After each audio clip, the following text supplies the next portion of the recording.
মাই 30 days mini blog day 5। তো সেদিন ছিল ভাইয়ের বার্থডে, সেই জন্য আমি গিয়েছিলাম এত রোদের মধ্যে কেক কেনার জন্য। আর সেদিনকে সত্যি বলতে প্রচুর পরিমাণে রোদ উঠেছিল, তাই গলাটা একটু ঠান্ডা করে নেওয়ার জন্য খেয়েছিলাম একটা মাজা। তারপরে এই সমস্ত জিনিস নিয়ে আমি বাড়ি চলে এসেছি। এদিকে বাড়ি এসে থেকে মাংস কাটা হয়ে গেছে, আর যেহেতু বিরিয়ানি হবে তাই মা আগে থেকে মাংসটা ম্যারিনেট করে রেখেছিল। তারপরে আমি কেটেছিলাম সবজি, যেহেতু সমস্ত রকমের সবজি দিয়ে একটা তরকারি হবে তাই আমি সবজিগুলো আগে থেকে কেটে রেখেছিলাম। মা এদিকে মাংসটাও করে নিয়েছে। তো তারপরে আমি সাজানোর জন্য বসেছিলাম।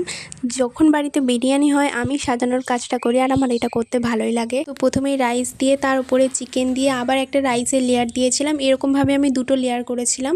তার উপরে দিয়েছিলাম বেরেস্তা আর আলু, আর এর উপরে দিয়েছিলাম বিরিয়ানি মশলা। এই তো আমাদের রেডি হয়ে গেছে বিরিয়ানি। এরপরে মা দমে বসিয়ে দিয়েছিল, আর আমি এদিকে ভাইয়ের খাবারের থালা সাজানোর জন্য গিয়েছিলাম। ভাইয়ের থালায় ছিল বিরিয়ানি, ভাত, 5 রকমের ভাজা, আম, চাটনি, ডাল, সবজি, মাংস, মিষ্টি, এই সমস্ত কিছু। তো আজকের মতো এইটুকুই, দেখা হচ্ছে নেক্সট ভিডিওতে। Bye bye.